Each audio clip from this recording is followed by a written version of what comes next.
c'est utile. Donc, alhamdulillah, wa salatu salam ala sayyidina Muhammad Rasulullah.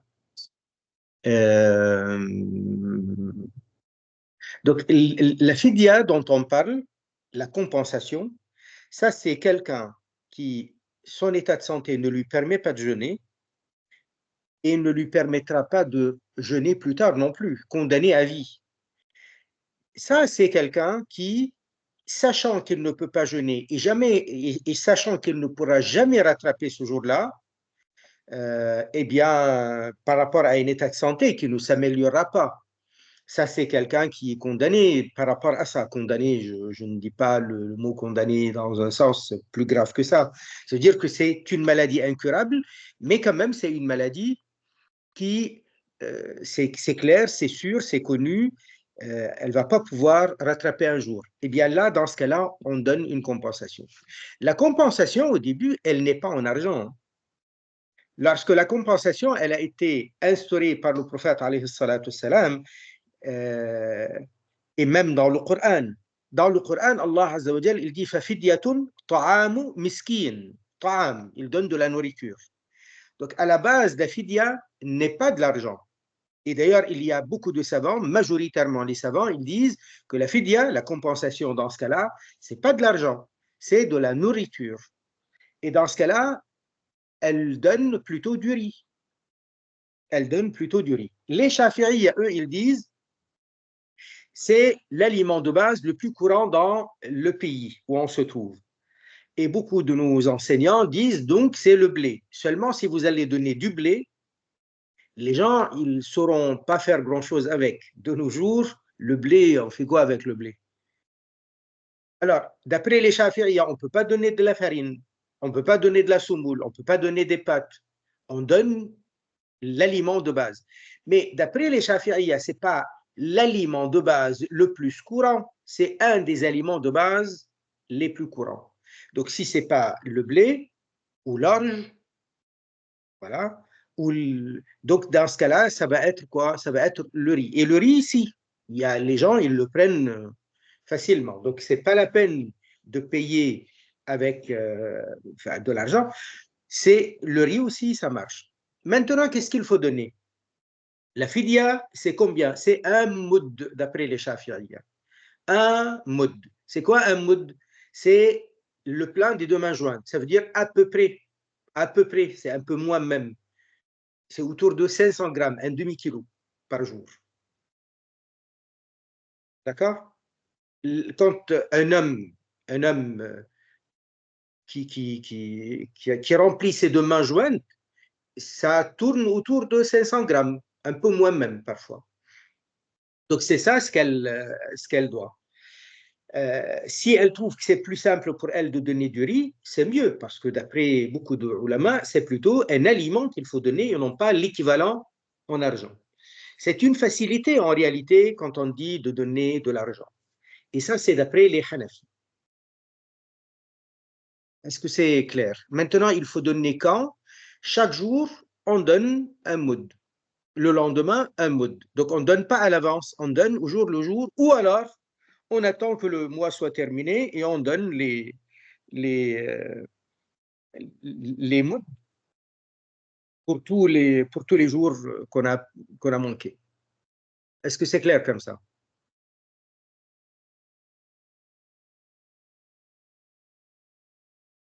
Est-ce que c'est clair?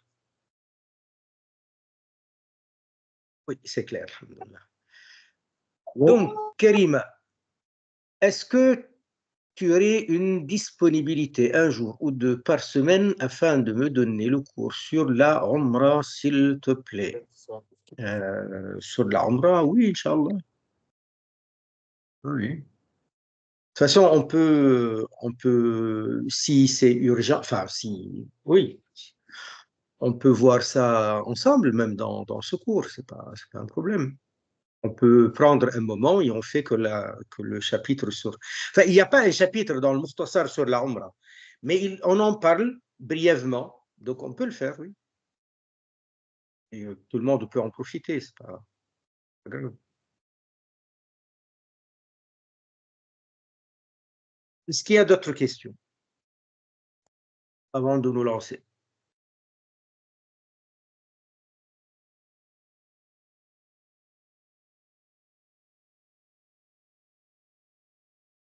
Okay.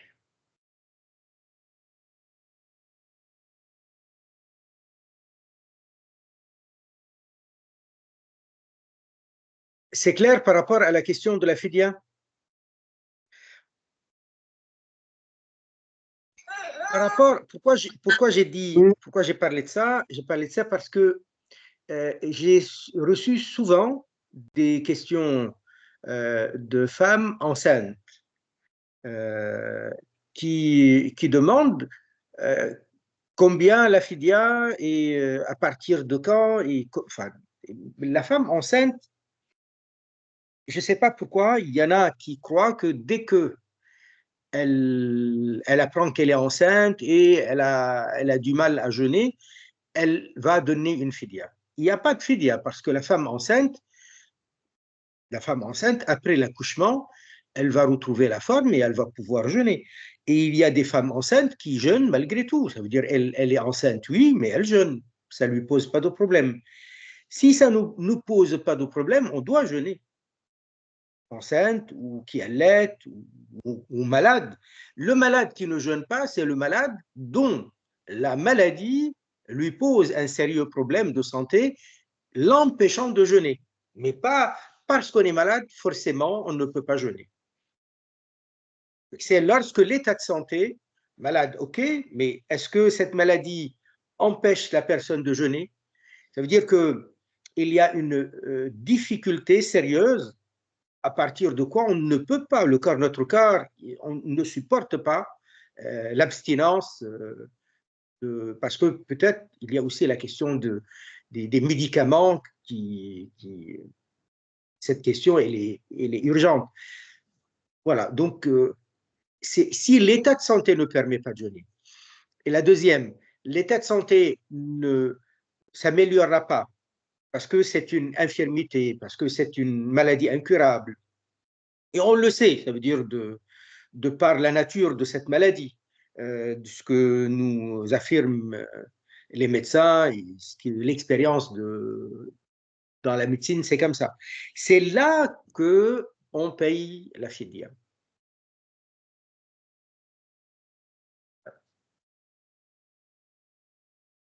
On reprend notre cours, le cours de notre cours, si vous voulez, de notre leçon. On était arrivé dans Al-Mukhtasar à parler du paradis. Donc, sur mon PDF, c'est la page 9.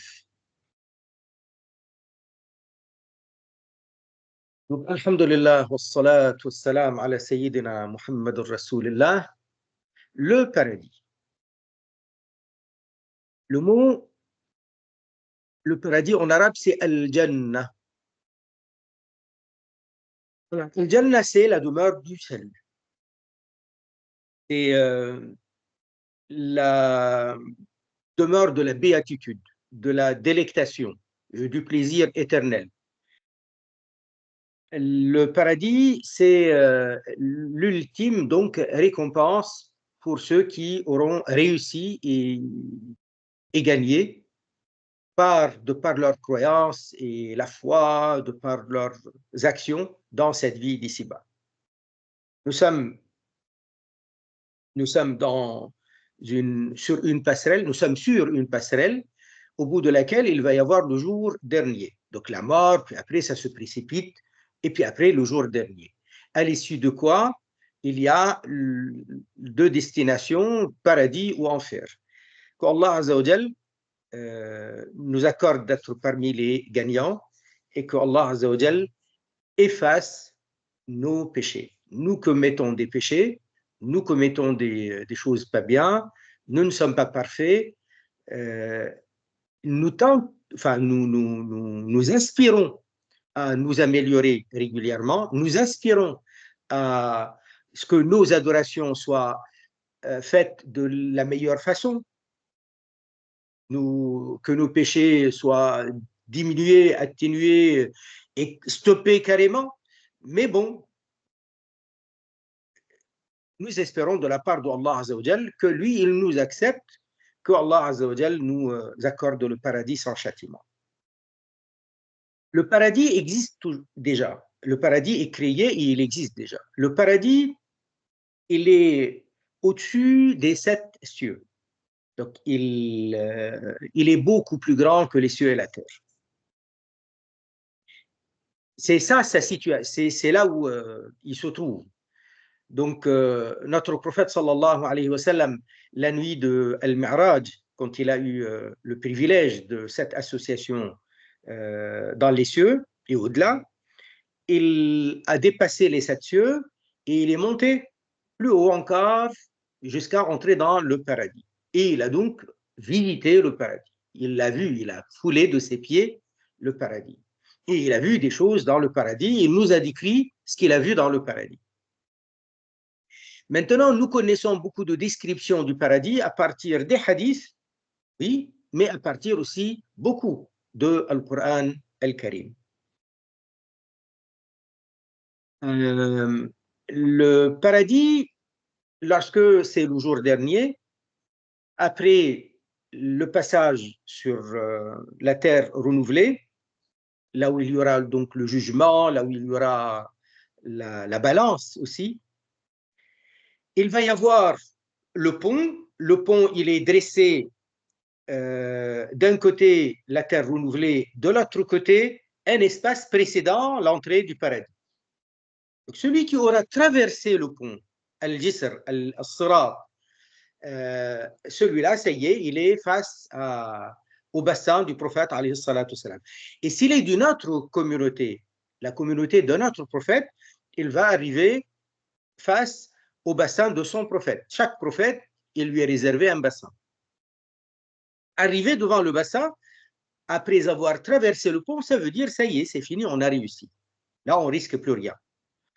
Et on est accueilli par des anges de la miséricorde et on va se rencontrer aussi. Il y a des humains qui vont se rencontrer, qui vont se voir.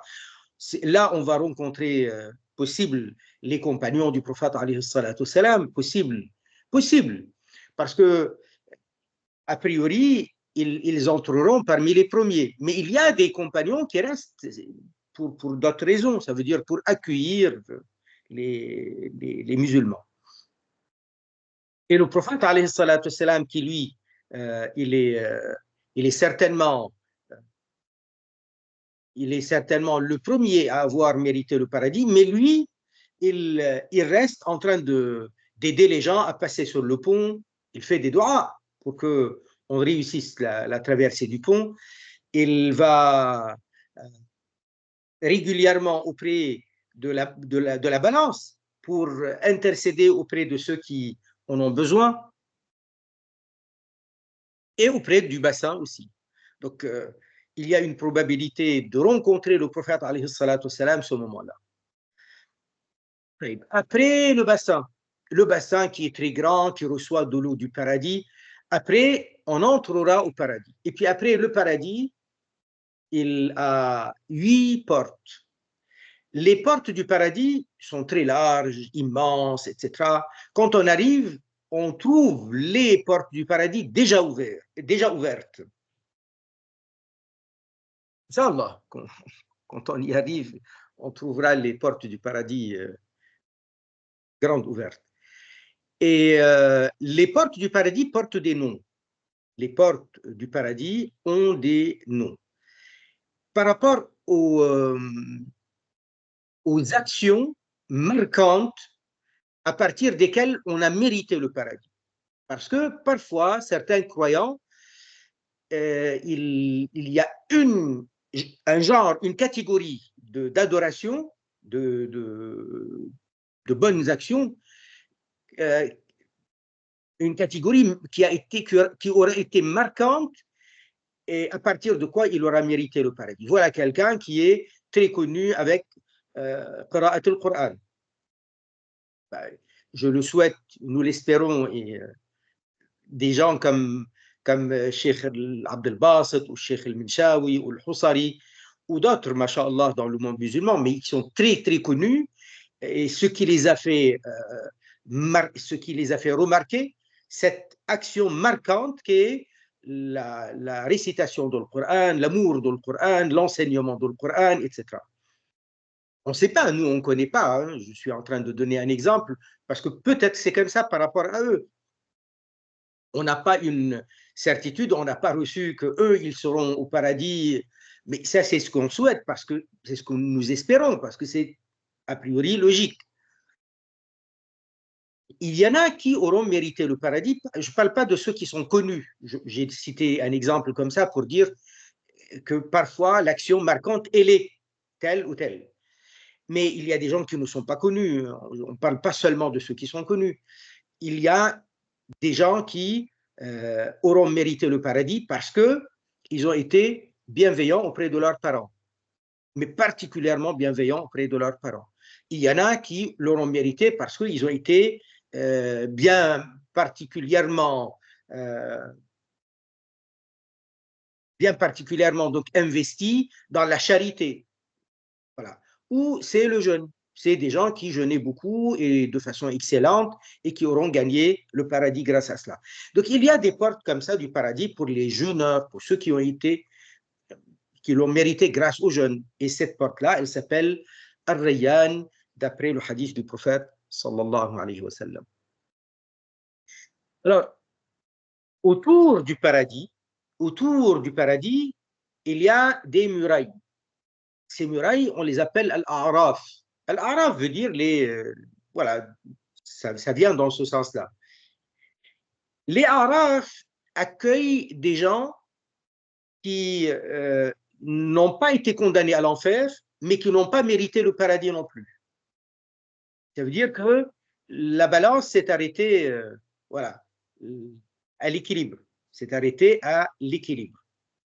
Et qui n'ont pas reçu quelque chose de plus pour mériter le paradis. Bon, ils vont être sur les Araf un certain temps avant de gagner le paradis. Mais le paradis lui-même, une fois entré, c'est l'ultime délectation, c'est le plaisir sans fin, sans faille, parfait.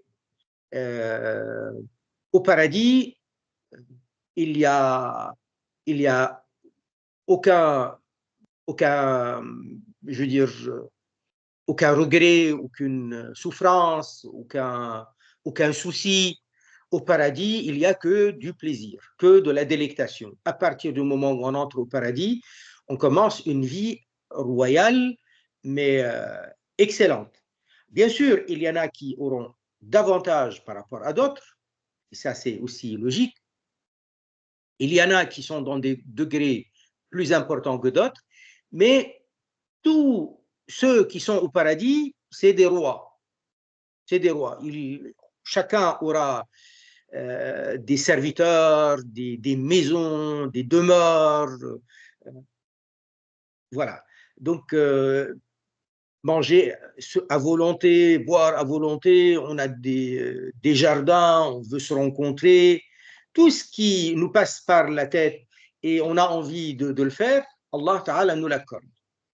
Au paradis, comme il l'a dit le prophète, lorsque les gens y entrent, rien que le premier groupe qui entre, à partir de ce moment-là, Allah leur offre une splendeur au visage comme la pleine lune, comme le degré de beauté de Sayyidina Yusuf alayhi salam. Tout le temps une jeunesse. Le corps, il est tout le temps le corps de jeunes de 33 ans. 60 coudées, ça veut dire, allez, 27 mètres à peu près de hauteur, de taille. Au paradis, il n'y a pas de saleté. Au paradis, il n'y a pas d'obscurité. Au paradis, on mange, non pas parce qu'on a faim, mais parce qu'on a envie. Allah nous donne l'envie de manger, alors on mange. Mais on peut manger autant qu'on veut, boire autant qu'on veut, de l'eau, des boissons, mais il n'y a pas de déchets qui sortent, du corps. Ce qui sortira du corps, c'est une légère transpiration, mais qui a l'odeur du musc. Le prophète sallallahu alayhi wa sallam, il a dit que quand on entre au paradis, il y a un ange qui appelle. Il dit Ya ahl al-jannah, ô vous les gens du paradis, inna lakum fiha an tahyaw fala tamutu abada. Vous y aurez la promesse, vous avez la promesse d'y vivre éternellement sans jamais mourir. Wa inna lakum an tashibbu fala tahramu abada. Vous avez la promesse d'y vivre jeune, tout le temps, jamais vieillir, sans jamais vieillir. وإن لكم فيها أن تصحوا فلا تسقموا أبدا. Vous avez la promesse d'y vivre sans jamais tomber malade, jamais de problème de santé. Et وإن لكم أن تنعموا فيها فلا تبأسوا أبدا. Vous avez la promesse d'y vivre que de la délectation, que le plaisir, que la béatitude. فلا تبأسوا أبدا, sans jamais y souffrir. Et au paradis, chacun, donc, comme je disais tout à l'heure, chacun aura sa demeure, sa maison. Et quand on dit sa maison, c'est des palais immenses et des jardins, beaucoup de jardins. Tout est vert, la verdure de partout au paradis. Le prophète, alayhi salatu salam, quand il a décrit le paradis, il a dit Hiya wa rabbil ka'bati nurun yatala'la. Le paradis, et je le jure par le Seigneur de la Kaaba, de l'édifice la Kaaba, nurun yatala'la, c'est une lumière qui scintille. Wa rayhanatun tahtaz, un basilic qui est en train de bouger. Ça veut dire c'est de la verdure tout le temps, et le basilic, il a la particularité aussi d'être odorant.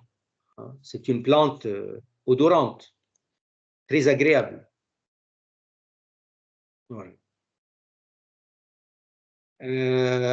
وريحانة تهتز ونهر مضطرد. نهر مضطرد, ça veut dire un cours d'eau abondant. وقصر مشيد. القصر المشيد, ça veut dire un palais au mur enduit. Et il y a une différence dans la langue arabe, si on dit mushayyad, ça veut dire haut, costaud. Mushayyad, ça veut dire bien édifié. Et mashid, ça vient des murs qui sont lisses, parce que c'est bien enduit. Il dit وَزَوْجَةٌ حَسْنَاءُ جَمِيلَةٌ, une épouse belle et gracieuse. في حبرة ونضرة. الحبرة, ça veut dire dans la joie. النضرة, c'est la splendeur. في مقام أبدي, donc une demeure éternelle. Donc ça, c'est la description du prophète alayhi salatu salam. Dans le paradis, d'après ce que nous connaissons aussi de la sunna du prophète alayhi salatu salam et du Coran, des textes du Coran, c'est qu'il y a des fleuves, enfin, il y a des rivières, des cours d'eau abondants, mais sans lit. Vous voyez le cours d'eau, tout ce qui est fluide a besoin d'être supporté sur les côtés et par en bas. Le fluide, c'est comme ça. Vous faites couler l'eau au sol, donc ça va partir dans tous les sens, sauf s'il y a un lit, sauf s'il y a une canalisation. Ça va prendre la forme de la canalisation. Eh bien non, au paradis, non. L'eau, le miel, le lait et le vin, parce qu'il y a des rivières de vin, mais pas le vin de la dunya, de la vie d'ici-bas. C'est un vin qui n'enivre pas, qui ne trouble pas l'esprit. Ça coule sur le sol et sans lit et sans être supporté d'un côté et de l'autre. Donc on le voit dressé, on voit le liquide couler devant nous, dressé.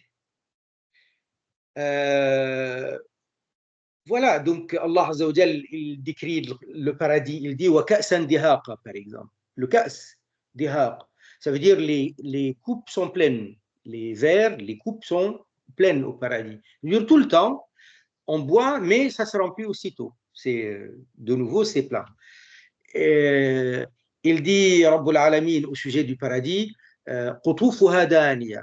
Ça veut dire que ces fruits, hein, sont à portée de main, à côté. Et il dit, إذا رأيت ثم رأيت نعيما وملكا عظيما, de la délectation, du plaisir, de la béatitude, وملكا عظيما, et une royauté immense. Parce que chacun, il aura un palais ou des palais. Au paradis, je disais tout à l'heure, il n'y a pas d'obscurité. Il y a le jour et la nuit, mais la distinction entre les deux n'est pas par l'obscurité et la clarté comme maintenant. C'est pas une obscurité. Et au paradis, donc, on mange, j'avais dit ça, on mange et on boit parce que Allah nous donne, il met en nous la faim, non pas la faim, il ôte de nous la faim et la soif, et il met en nous plutôt l'envie. Donc on mange par envie, on boit par envie. On ne dort pas parce que on n'a pas de fatigue. Notre corps ne s'épuise jamais. On dort maintenant parce que on s'épuise, on est fatigué, on a besoin de repos, mais au paradis, il n'y a pas besoin de repos, le corps ne se fatigue pas. Au paradis, il n'y a pas de célibat, tous ceux qui entreront au paradis seront mariés. Même quelqu'un qui n'a jamais été marié dans sa vie, même un enfant, il est mort en bas âge, au paradis, il sera grand, donc il aura l'âge adulte et il sera marié, homme ou femme. Et voilà, qu'Allah Azza wa Jal nous l'accorde. Le fait qu'Allah Ta'ala sera vu avec les yeux dans l'au-delà, sans comment, ni endroit, ni direction, et non comme sont vues les créatures.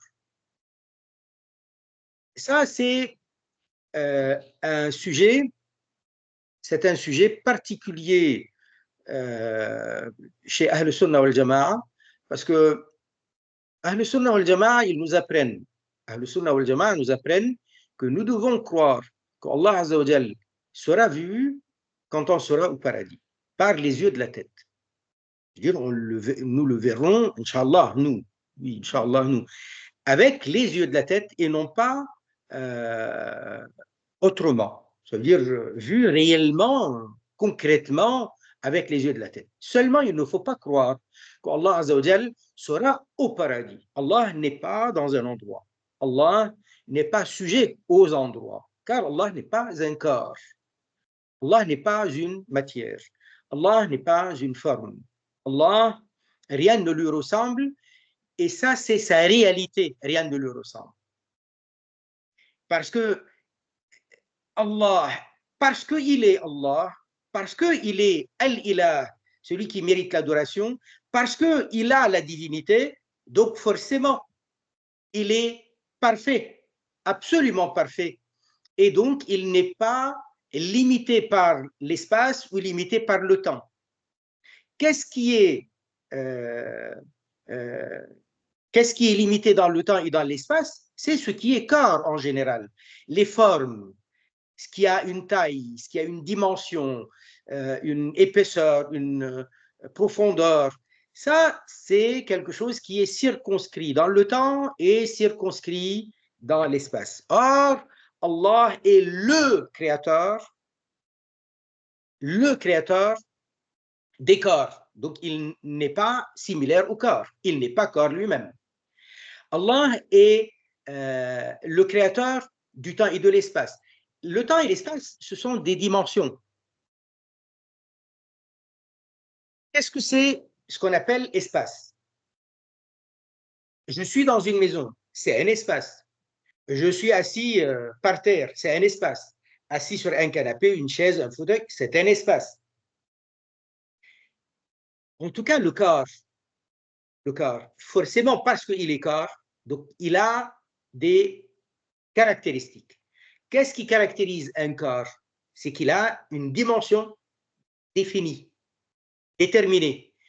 À partir du moment où on a défini le corps comme étant dans une circonscription, il est lui-même un élément défini par sa dimension, par sa taille, son volume, par l'extension donc de son corps jusqu'à une limite donnée.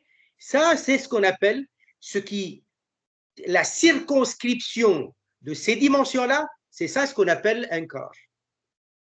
Le vide qu'occupe ces dimensions-là, c'est ça qu'on appelle un corps.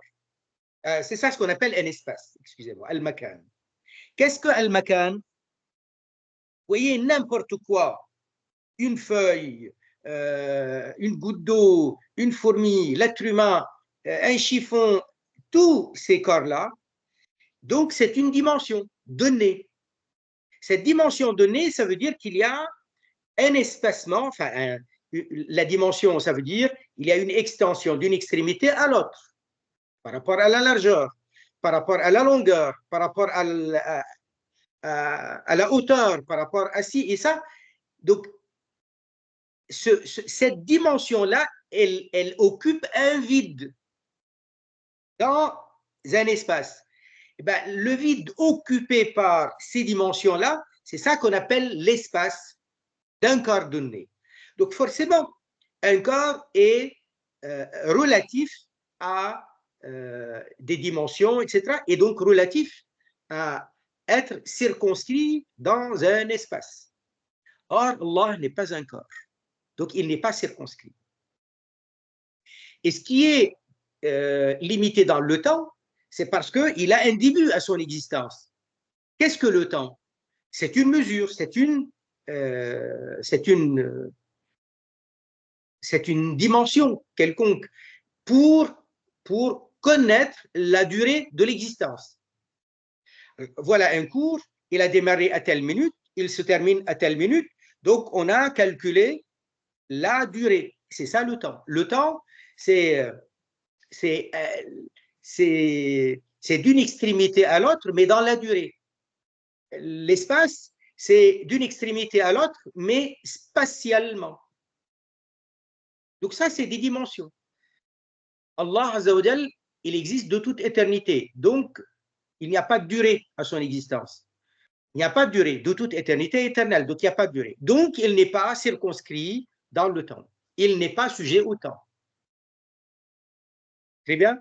Donc, Allah Azza wa Jal, il a créé le paradis, il a créé les plaisirs au paradis. Et parmi les plaisirs du croyant au paradis, un des plaisirs au sommet de son plaisir, il y a la particularité de pouvoir voir Allah Azza wa Jal.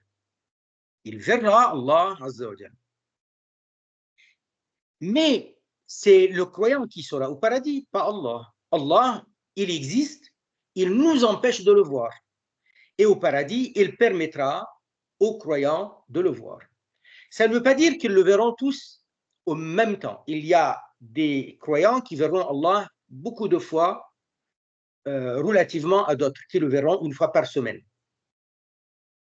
Donc, comme je disais tout à l'heure, le jour et la nuit dans le paradis sont distincts, mais pas par le contraste entre la clarté et l'obscurité. Il n'y aura pas d'obscurité au paradis. Ça sera une autre description, une autre, voilà, un autre signe, autre que l'obscurité. Qu'est-ce que c'est? J'en sais rien. Mais autre chose en tout cas. Et donc, il va y avoir des jours de la semaine. Et ça sera aussi un jour de vendredi, le jour où Allah Azza wa Jal permet à tout le monde de le voir. Sans qu'Allah Azza wa Jal ne soit sujet au temps ou à l'espace. Ça veut dire qu'il ne sera pas au paradis lui-même. Ceux du paradis le verront, mais il y a des jours ou des heures dans certaines journées où certains le verront, d'autres non. Ça, c'est donc une question de privilège. Et le prophète, alayhi salatu wassalam, il a dit La tadammuna fi ru'yatihi. Ça veut dire vous ne serez pas amenés à vous rassembler pour le voir. Et pourquoi on n'est pas amené à nous rassembler pour le voir? Parce que justement, on peut être n'importe où au paradis. Si Allah nous a permis de le voir, on le verra. et pas besoin de se rassembler. Parce qu'il n'est pas dans une direction quelconque, il n'est pas dans un endroit quelconque, il n'est pas dans un endroit du tout. Il n'est pas sujet aux endroits.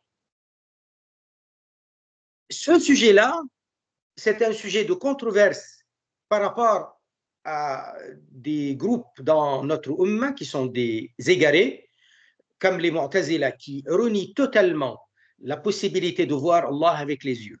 Ils disent voir Allah avec les yeux, ça revient à considérer qu'Allah est limité dans un espace. Ce qui est faux, ce n'est pas vrai. Donc, eux, par souci d'exemption d'Allah du corps et de l'espace, par excès, ils ont renié ces hadiths.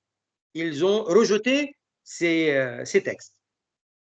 Et nous avons un autre excès de l'autre côté, une autre extrémité, c'est les mujassima, les mushabbiha. Ceux qui croient qu'Allah Azza wa Jal est un corps quelconque. Donc, les héritiers des mujassima aujourd'hui, les porteurs d'étendards des mujassima, c'est les wahhabiyya de nos jours. Ça ne veut pas dire qu'il n'y a qu'eux qui sont des mujassima. En tout cas, c'est les leaders des mujassima de nos jours. Ils considèrent que ces hadiths sont authentiques, ce qui est vrai, ces hadiths sont authentiques, mais ils les prennent au premier sens. Ils disent, si on le voit au paradis, c'est qu'il sera lui-même au paradis. Il va venir, il se déplace, il entre au paradis. Ou il vient dans le ciel du paradis. Ce genre de délire. Donc les mujassima, ils croient qu'Allah est un jism. Un jism, ça veut dire un corps. En réalité, non. Allah Azza wa Jal, il existe, donc potentiellement, il peut être vu. Mais seulement Allah nous empêche de le voir. Et il y a beaucoup de hadiths à ce sujet. Comme par exemple, lorsque le prophète alayhi salatu wassalam, il dit qu'il a un hijab, hijabuhu nour. Donc il y a un voile qui empêche de le voir, c'est de la lumière. Ce qu'il ne faut pas comprendre de ces hadiths, quand on parle de son hijab, il ne faut pas comprendre qu'Allah, il est derrière un voile. Même si on pourrait penser comme ça en lisant un texte. Il faut bien comprendre qu'Allah n'est pas devant ou derrière, Allah n'est pas sujet à l'espace. Donc, de quoi s'agit-il? Donc, il y a un voile immatériel qui est un genre de lumière. Mais qu'est-ce que ça veut dire la lumière? Il y a beaucoup de sortes de lumière. La lumière, c'est la clarté du jour. La lumière, c'est aussi la lumière de ma lampe. La lumière, on utilise le terme lumière pour parler aussi de l'œil qui voit. On dit l'œil voit, il émet une lumière. Mais ce n'est pas la même lumière qui est la lumière des lampes. C'est la lumière de la vue. Mais c'est quoi? C'est la lumière de la vue. On ne la voit pas, on voit avec. C'est le champ visuel. Le hadith, il l'appelle lumière. Le champ visuel, on l'appelle donc lumière. Même si ce n'est pas la lumière au sens de la dimension de la lumière du jour ou des lampes ou du soleil ou de la lune. Très bien. Donc, il y a quelque chose qui empêche notre vue, nos yeux, de le voir, subhanahu wa ta'ala. Alors, notre prophète, sallallahu alayhi wa sallam, il a eu le privilège de voir Allah quand il a été donc dans le voyage nocturne. Quand il est monté au ciel, Allah lui a permis de le voir. Alors, la vie le plus référencée, c'est la vie qui est à partir d'un hadith de Sayyiduna Abdullah ibn Abbas, radiallahu anhuma, où il dit, Ibn Abbas, lui, il dit, et le hadith, il est authentique, il est dans Sahih Muslim, il dit, Ra'a Muhammadun rabbahu bifu'adihi marratayn. Muhammad a vu son Seigneur à partir de son cœur par 2 fois. 2 fois, il l'a vu. Mais il a précisé bifu'adihi, avec son cœur. Donc, Allah Azza wa Jal a permis à notre prophète alayhi salatu salam de le voir et lui a donné la force de le voir dans le cœur. La faculté de voir, il la lui a mise dans le cœur. Et à partir du cœur, il a vu. Là, actuellement, nous voyons avec nos yeux. Nous, on imagine, quand quelqu'un, on dit il a vu, on imagine tout de suite qu'il a vu avec ses yeux. En réalité, celui qui a mis la faculté de la vue dans les yeux, c'est Allah. De la même manière qu'il a ôté cette faculté à certains, ceux qui souffrent de cécité, ceux qui sont aveugles, ceux qui sont non-voyants. Et celui qui a mis la faculté de lui dans les oreilles, c'est Allah. Et celui qui a mis la faculté, la possibilité, donc le potentiel de parler dans la bouche et dans la langue, c'est Allah. Donc celui qui nous a privilégiés par-ci et par-ça, qui nous a spécifiés par-ci et par-ça, c'est Allah. Allah Azza wa Jal peut, s'il veut, nous donner la vue, mettre la faculté de la vue dans le nez, dans les doigts, dans le front. Vous voyez, donc. Et donc là, Allah Azza wa Jal, il lui a donné la faculté de voir dans le cœur. Donc avec les yeux, il n'a pas vu, mais avec le cœur, il a vu. Ça, c'est l'avis le plus référencé chez Ahl Sunnah wal Jama'a. Donc il avait les yeux peuvent voir, mais il n'a pas vu avec les yeux, il a vu avec le cœur. C'est comme ça le hadith. Il n'a pas parlé de la vue avec les yeux. Il y a des ulama qui disent, s'il a vu avec le cœur, et donc il a vu donc aussi avec le cœur. Donc, il considère que ce hadith, il y a un non-dit. Il y a des savants comme ça. Ils disent qu'il y a un non-dit. Il lui a permis de voir avec le cœur, donc il a permis de voir avec les yeux. Parce que les yeux, ils voient. Le cœur, d'habitude, il ne voit pas. Mais là, il a vu. Bon. Mais l'avis le plus référencé, c'est celui où on se limite au texte. On ne dépasse pas le texte. Et on ne prétend pas connaître quelque chose qui est non dit, même si ça leur paraît logique. Et ça, c'est des grands savants, attention, ce n'est pas n'importe qui. Seulement nous, notre cheikh, rahimahullah, il nous a appris que c'est cet avis-là qui est le plus référencé. Et effectivement, c'est le texte de Ibn Abbas. Là où je voulais en venir, au final, selon les deux avis, il a vu avec les yeux et le cœur, ou alors il a vu seulement avec le cœur. Il a vu Allah. Est-ce qu'il nous a dit « j'ai vu Allah », donc il est comme ci et comme ça? Jamais de la vie. Il a dit qu'il a vu Allah, d'après le hadith de Ibn Abbas. Il ne dit pas que le prophète a dit, mais Ibn Abbas ne peut pas l'inventer. C'est un compagnon, il ne reçoit pas la révélation. Donc forcément, il l'a appris du prophète alayhi salatu wassalam. Il a vu Allah avec les yeux et le cœur, d'après certains, et d'après l'avis le plus référencé, seulement avec le cœur. Aucun compagnon n'a demandé, mais alors, si tu l'as vu, comment il est, ya Rasulallah?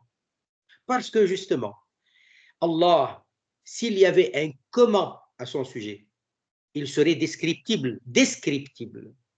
Ça veut dire quoi descriptible? Décrire la forme, décrire la taille, décrire les dimensions que nous connaissons et que nous considérons description. C'est ça ce qu'on appelle al-kayfiyya.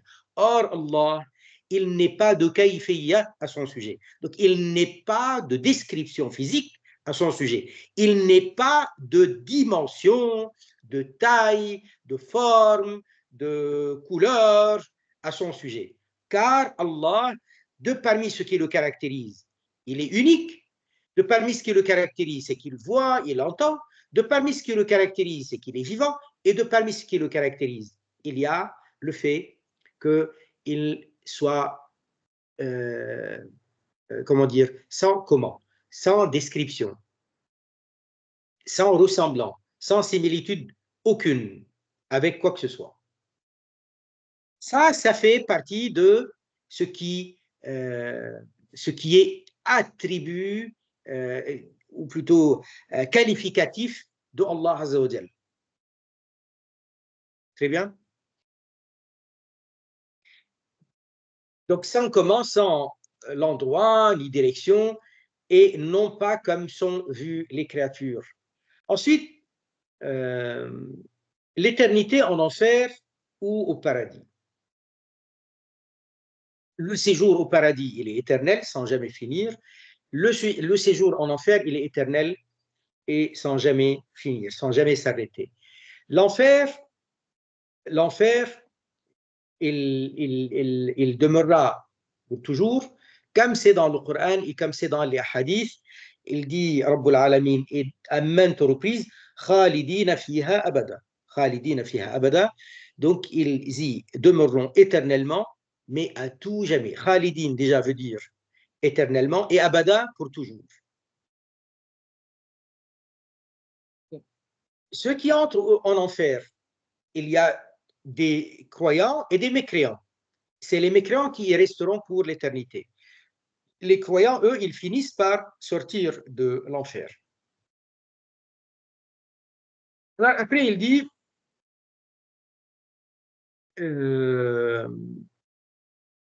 il y a aussi la croyance aux anges d'Allah, aux envoyés, aux livres, etc., etc. Donc, c'est l'occasion, avant d'aller plus loin, de parler un petit peu de l'enfer. L'enfer, on en a parlé l'autre jour, on en a parlé dans la première ligne, il y a l'enfer, le pont. Et on avait dit qu'il y a 7 portes. Mais il y a beaucoup de descriptions dans le Coran. Il y a beaucoup de noms de l'enfer dans le Coran. Par exemple, parmi les noms de l'enfer dans le Coran, il y a le mot Saqar, il y a le mot Al-Jahim, il y a le mot Jahannam. Jahannam, ça correspond au mot l'AGN en français. Et Allah Azza wa Jal, donc il enferme la personne condamnée en enfer, elle est enfermée. Il dit alayhim narun mu'sada. Mu'sada, ça veut dire elle les ferme. Et il dit à un moment donné dans le Coran, ahata bihim suradiquha. As-suradiq, c'est pareil, c'est quelque chose qui est fermé. C'est des couloirs fermés. Voilà. Et au paradis, il y a une vie où les gens conversent, discutent, et en enfer, pareil, il y a la possibilité, il y a des moments où les gens de l'enfer discutent entre eux et polémiquent entre eux. Surtout lorsqu'il va y avoir la rencontre entre des leaders dans la mécréance et les adeptes qui ont suivi. Vous voyez, donc par exemple, les leaders qui ordonnent la mécréance et vous avez des soldats, des conseillers, des employés et des adeptes, tout simplement des adeptes. Les adeptes se considèrent faibles et ils sont influencés par les leaders dans la mécréance. Lorsqu'ils se rencontrent, les suiveurs, les adeptes, ils vont dire Ya Rab, c'est ceux-là qui nous ont égarés. C'est à cause d'eux que nous sommes là. Ya Rab, donne-leur le double de châtiment. Les leaders, ils vont dire mais attendez, qu'est-ce que vous dites là? C'est pas nous. Hein. Si vous n'étiez pas vous-même mauvais, vous n'auriez pas écouté. Nous, tout simplement, nous avions suggéré, voilà, donc nous avons été mauvais, on vous a été une mauvaise influence, mais c'est votre choix. Et Allah Azza wa Jal, il dit, pour chacun de vous, il y aura le double. Et il dit aussi qu'il y a des disputes entre les gens en enfer. Il y a même à un moment donné, il va y avoir donc des discussions, des échanges entre les mécréants et les croyants qui sont en enfer. Les croyants qui ont été châtiés à cause de leurs péchés. Et alors, il commence à leur dire, mais alors, vous étiez musulmans, vous étiez croyants, et ça ne vous a pas empêché d'aller en enfer. Donc, ma nara lakum alayna min fadl. Nous ne voyons pas un mérite particulier pour vous, sur nous. Qu'est-ce que vous avez de plus? Ou au final, vous avez été condamné à l'enfer. Et alors, Allah Azza wa Jal, il va les sortir à partir de là massivement les croyants. C'est pas que Allah attend, mais c'est que Allah Azza wa Jal a prédestiné les choses de cette façon-là, que ce sera à partir de là que les croyants sortiront massivement. Et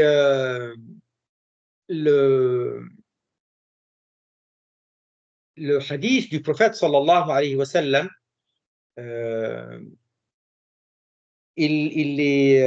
enfin, entre autres, il y a un verset dans le Coran, avant de parler de le hadith, Allah Azza wa Jal, il dit رُبَمَا يَوَدُّ الَّذِينَ كَفَرُوا لَوْ كَانُوا مُؤْمِنِينَ.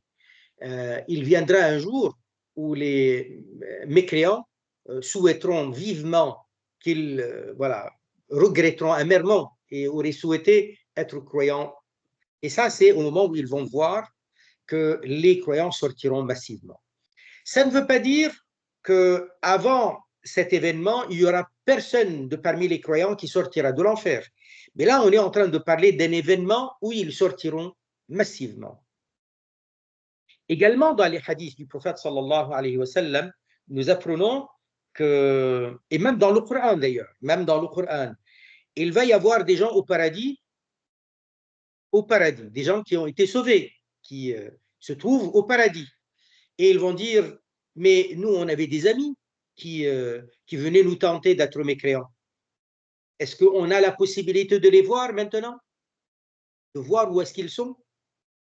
Donc ça, c'est des gens qui sont musulmans, qui sont restés croyants, mais il y avait autour d'eux des influenceurs qui étaient en train de les perturber pour les sortir de l'état de croyance, pour les tirer vers la mécréance. Et quand même, ils ont réussi à lutter, à résister, à ne pas céder.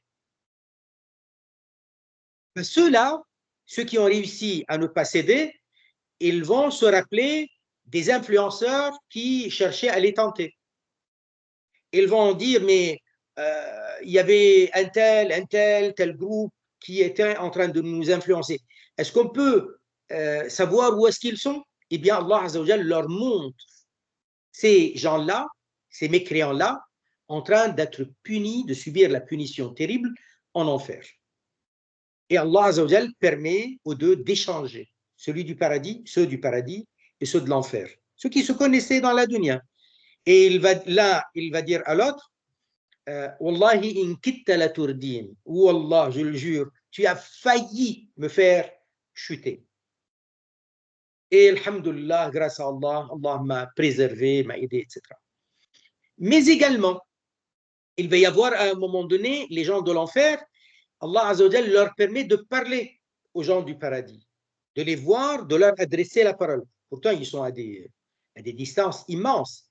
L'enfer se trouve plus bas que la 7e terre, le paradis plus haut que le 7e ciel. Vous voyez les dimensions? Mais Allah fait ce qu'il veut.